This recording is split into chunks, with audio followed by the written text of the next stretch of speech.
Charles René Fall appel public laay def suñu cuillère à café doo ñu ko indil ngir yàlla ak yonent bi déjà invité Théo mu ngi bëgg naan café amuñu cuillère jàpp si rek Fall Ndiaga Yaram borom 33 maamu dameel yi Théo doon Semedo ubbiteb école bi ñëw na de. non nag tey nag danaa ne. ubbite école. ñetti vitesse lay demee. 3 vitesses waaw 3 vitesses loolu laa bëgg a débat lu tax ma ne rentrée scolaire à 3 vitesses. ndaxte école yi lu mat 103 écoles fu mu toll nii ci biir Ndakaaru. presque ñoom ndox bi mu ngi fa ñenn ñi jot nañ génnee commencé nañ génnee ndox yi ci école bi ci région de Dakar. 49 mu ngi ci banlieue bi. loolu nag lu doy waar la loolu tax ma ne rentrée deuxième bi. ndax lan syndicat jàngalekat yi. ñu ci mel ni CUSEMS groupe G20 ñoom ñu ngi menacé ne dañuy grève dès la rentrée. troisième bi mooy lan xale yi am bac. ñu war leen orienter université bi nguur gi nee na dootul def parce que pour résorber gap demoon na leen orienter dans l'enseignement professionnel technique nee na loolu mënatul am. ñëpp da leen di yóbbu ci université yi. ñu xool ne université yi li ñu xool ñoom seen bopp ñoo reconnaître woon ne université yi mënuñu accueillir étudiants yëpp. looloo tax nag tey nag ñu fas moo tax ñu ne rentrée scolaire à 3 vitesses ñu dalal fa ñi nga xam ne Thierno Ndaw nekk porte-parole Union nationale des parents d'élèves et d'étudiants du Sénégal te ñu gën ko xam ci turu UNAPES ñu bëgg waxtaanee lu yaatu mbirum jànge bi ak problème yi ci am ak rentrée bi. d'accord dañ lay bàyyi rek nga dugg si. waaw ñu bàyyi ko moom d'abord mu nuyoo ak. waaw monsieur Ndaw waaw ñuy waat rek. waa Walfadjri. di leen gërëm di leen sant ci invitation bi. di nuyu téléspectateurs yi di nuyu également waa UNAPES yi nga xamante ni ñoo ma yebal fii. donc xam naa ne buñ demee ci biir waxtaan bi. dinañ ci gën a yaatal. inchallah di ndokkal communauté mouride yëpp nga xam ne ajuma bi passé rek lañ ubbi te jumaawu Masalikul Jinaan di ci ñaanal sëñ Muntaxa yàlla na fi yàgg te wér. amiin di gërëm di sant suma sëriñ Moussa Nawel. ndeysaan yàlla na fi yàgg lool. parce que ni mu ko waxee sànq tey situation bi au plan national dafa critique mais ci région de Dakar rek pour wane ne mbirum écoles yi 103 écoles la ñu wax ne ñu ngi ci ndox bi ñeneen ñu ngi leen commencé traité ñeneen ñi traité nañ leen ci 103 yooyu 49 ñoo nekk ci banlieue bi diggante Pikine ak Guédiawaye kon pour wax ne situation bi jéggi na daayoo Thierno Ndaw si yow li nga gis noonu noo jàngatee est-ce que jàpp nga tey mun nañu wax ne ubbi tey jàng tey dina am. waaw jërëjëf Théo ci sa laaj bi d'abord maa ngi ñaan suñu borom bi dara tëwul ñu def année scolaire bu mucc ayib comme ni mu amee woon daaw nga xamante ni dañ def année scolaire boo xamante ni amul benn yëngu-yëngal ba njàng mi commencé na ba mu yegg ren également ñu def ko ci anam bu mucc ayib loolu nag ñëpp ci war a béy seen waar mais dafa am d'abord ay préalable mooy loo xamante ni moo war a jiitu li war a jiitu mooy pour ñu delloo ci sa question bi mooy pour ñu ubbi tey jàng tey xam nga loolu ñu bari ñu ngi koy tiitaroo nguur gi di wax ne mu réussir na ko mais loolu du événement loolu moo war a am c'est la norme ñun ci suñuy temps bi ñuy jàng buñ ubbee tey dañuy jàng tey donc lu tax léegi buñ ubbee toog ba lu yàgg ñuy jàng c'est parce que la waroon a am en amont moo amul lu waroon am mooy d'abord école yi nekk ci situation yoo xamante ni bu école ubbee rek xale yi mën a dugg ci biir sans danger mais am na école yoo xamante ni comme ni mu ko waxee def nañ CRD région Dakar le 26 mais gis nañ ne ni mu ko waxee am na école yoo xamante ni fileeg fin octobre sax njàng nu fa am loolu nag buy am ci capitale bi massa région yi fu mel ni Casamance nga xamante ni day taw depuis le mois de mai fu mel ni Sédhiou Kolda et cetera massa ñi nga xamante ni dañuy jàng ci ay abri provisoire yoo xamante ni parents d'élèves yi nga xamante ni maa ngi leen encore une fois di leen rendre hommage di leen delloo njukkal bu école tijjee ñooy dem ci àll bi gor ay bant gor ay ut ay jënd ay crintin defar ay mbaar pour xale yi mun a dugg te loolu am nañ ci lu ci Sénégal am nañ ci lu ëpp 6000 abri provisoire nga xam ne ay jàngalekat ñoo fay dugg di fa jàngale léeg-léeg ay jaan léeg-léeg ay janax et cetera ñuy braver loolu yëpp di fa jàngale donc foofa ubbi tey jàng tey mun ta fa am waaye nag enseignants yi ñu ngi ciy góorgóorlu communauté bi mu ngi ciy góorgóorlu état bi également mu ngi ciy def mu ngi ciy def mais dafa des li ci des mooy am na loo xamante ni waajtaay bi lu ñuy wax rek toujours nañ ko def boo gis nañ ko waxtaane moo ko jiitu chaque année balay ubbi école di am au conseil du dialogue social dana woote càmbar liggéeykat yépp lu ñu waxante woon ak gouvernement bi ak fu ñu ci toll loolu def nañ ko defati ko ay yu jot ñu def ko ministère éducation nationale également def na rencontre pré-rentrée 16 17 18 et 19 fële ca Saly ñoom itam ñu waxtaane li ci war léegi xam nga ci pàcc boobu sax laa doon ñëw mooy bu mu ko defee ñu oote rencontre Saly waxtaan léegi nag yenn syndicat ne béréb dañuy grève rentrée scolaire bi est-ce que donc tey conditions requises yi ngeen xam ne diggéen nañ ko woon waxtaan nañ ne lii la ñuy def jot nañ ko def ba tax lu tax tey ñooñu syndicat yooyu dine dañuy grève parce que dégg nañ CELS dégg nañ CUSEMS dégg nañ tamit groupe des 20. waaw xam nga ca waxtaan ba xool nañ évaluer nañ lañ dégg woon ca protocole ya signé ko xaatim ko fuñ ca toll xool nañ également parce que nit ki saa muy dund dafay am ay conditions nouvelles yu feeñ am na également ay yeneen doléances yoo xam ne war naa mën a ñëw yokku ci yooyu yëpp xayma nañ ko ut koo xamante ni moom lañ tuddee moo remplacé rôle bi premier ministre doon joué entre communauté bi ak enseignants yi ak état bi mooy médiateur muy Cheikh Kanté le ministre Cheikh Kanté d'ailleurs woote na vendredi bi passé pour def le monitoring mais yooyu yëpp bu weesoo buñ ko weesoo tax ay terewut ay syndicats jóg ne dañuy menacer dañuy grève et cetera c'est parce que quelque part la waroon a am moo amut. mooy lan. la waroon a am ci congrès SAEMS bi ñun parents d'élèves bi gën nañu leer ci suñu bopp ndax ba am na ci benn secrétaire général du syndicat enseignant ba mu jógee di wax jam fa wax explication yu leer yam fa leeral tax na ñu bari ñun comprendre nañ ne jàngalekat yi du xaalis rek mooy tax ñuy grève parce que bokk na ci seeni grève ni leen ay recruter dugal leen ci classe yi ñuy ñaan pour ñu gën leen tàggat pour ñu mën a gën a xereñ te loolu bokk na ci 5 mesures yi nga xamante ni bañ passé séminaire ba bañ jógee ca séminaire ba loolu lañ jàpp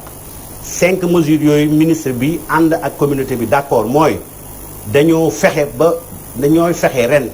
ba climat scolaire bi ñu apaiser ko moom maanaam bu am benn yëngal bokk na ci également ñu ni ñaareelu mesure bi nañu fexe ba gën a ñoŋal tout si dem ci mbirum njàng mi ak njàngale mi parce que li ñuy wax ci ay milliards yépp ak di résultats yi demee vraiment il n'y a pas photo. donc bu ma déggee sa kàddu mooy nguur gi moo respecté wul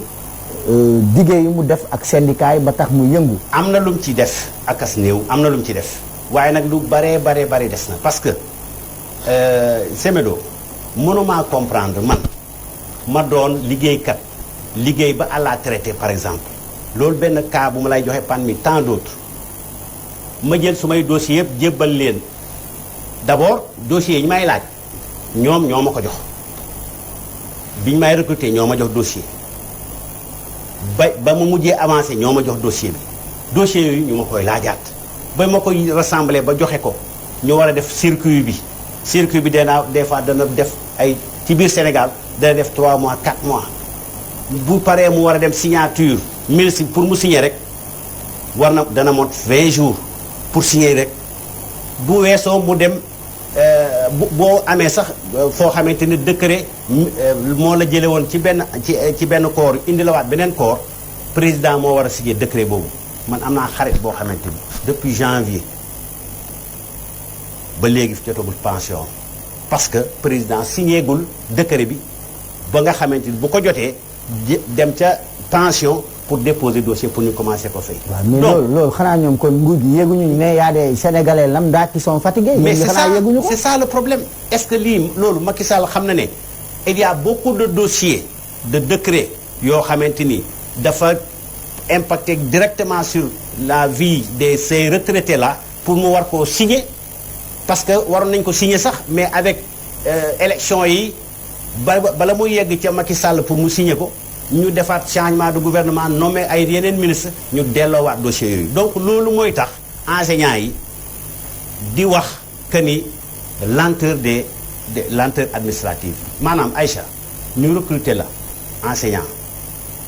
nga dugg ci service ñu lay fay salaire X nga def ñaari at nga war a changer statut say koom-koom war a yokku te may fàttali ne derrière chaque fonctionnaire wala liggéeykat y a toute une famille qui gravite. waaw loolu la ñuy wax ne un salaire au Sénégal nourrit 10 bouches. très bien yow ngay commencer liggéey ñu bari yaakaar la nga am statut bu changé nga toog di ko xaar fukki at la ca waroon a topp ca koppar jotoo ci te gis ñoo xamante ni à côté bala ñuy seqi tànk pour dem mission dañuy compter xaalis ba mot sëkk jox leen alors façon yooyu mooy indi yenn frustration yi te loolu ñim dal ci Sénégal c'est plus de 7000 agents ñoo xam ne seeni dossier ñii dem nañ bay waaj a pare ñu jot acte bi ñu changé gouvernement ñii defar nañ lépp ñu war a jot nag li ñu leen ameel di ko laaj ñu leen ay tardel donc c'est dans ces conditions que enseignants yi ci la ñuy liggéeyee donc loolu bu taxaloon nag Guèye que je salue le secrétaire général le adjoint de la CSA bu taxaloon nag moom keroog samedi lu bari du leere noonu suñu bët. ñu ñëw yaa ngi wax ci problème donc instabilité institutionnelle bi nu muy impacter négativement sur la carrière des enseignants léegi nag ñu ñëw waajal xale yu bëri yoo xam ne am nañ bac léegi ñu war leen orienter université nguur gi ne kat moom mënatul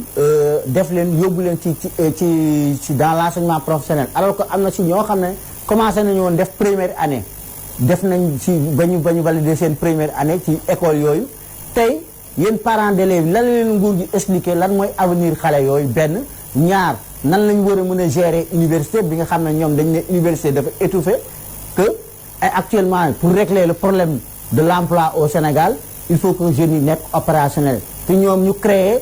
esprit nañ école entreprise est-ce que amul genre contradiction ci politique boobu. waaw loolu moom dinaa ci sawar a tontu parce que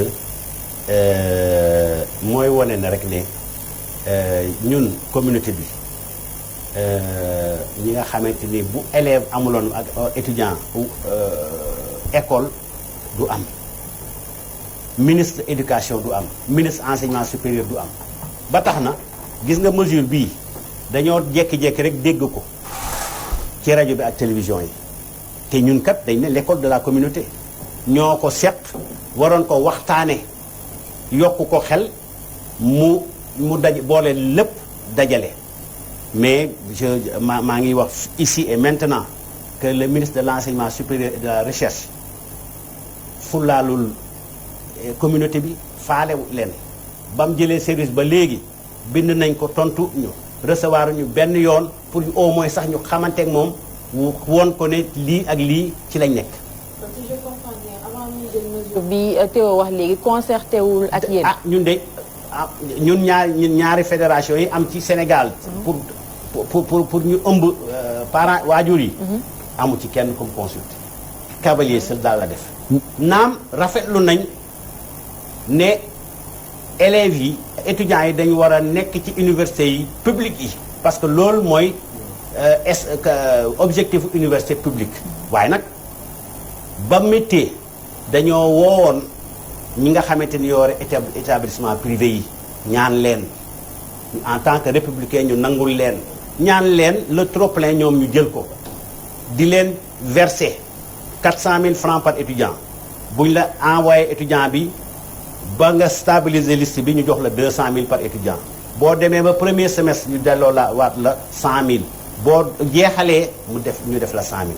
000 yore nañ leen ci 16 milliards loolu bañ ko waxanteeg ñoom am na ñu bari ñoo xamante ni pour régler mbiru njàng mi ak njàngale mi dañ dem ci banques yi lebi parce que ku ñu lay indil ay élèves yu bari da nga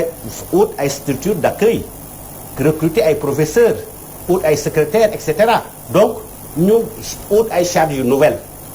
mais ñu ci bari tëj nañ bor yi topp leen parce que la nguur ga waxante woon ñoom lu ci bari motewu ko léegi nag bu naree leen delloowaat ca public ba ànd nañ ci gaa waaye dafa am lu muy àndal Thierno Ndao waxtu bi xoj ñu dernière question par rapport ak CMU gis nañ ne tey muy CMU parce que dañ ne rubrique obligatoire la ci acte 3 décentralisation donc ñu war a jël prise en charge écoles yi yenn écoliers mais gis nañ ne am na inspection médicalisée est-ce que tey ak CMU bi du conduire à la mort programmée des inspections médicalisées. inspection médicale des écoles daanaka ci élèves grande ville yi daanaka ñoo koy sentir élèves ya nekk ci àll ba te alors que région bu ne am nañ ay inspection médicale des écoles donc 200 francs par élève dañuy verser mais loolu du yàq dara ci CMU bi mais CMU bi pourquoi doxul Dakar joxe ma occasion pour ma prononcer wu ci parce que dañoo wootee fële Saly parents d'élèves yi toog ministres yi toog ñu wax ñu affaire CMU ñu ne ànd nañ ci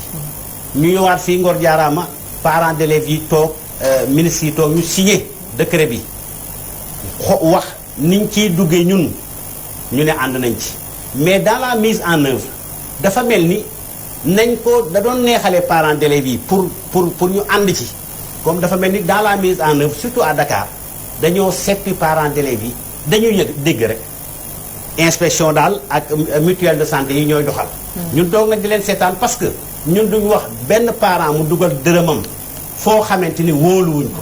parce que mutuelle yoo xamante ni existé na ba pare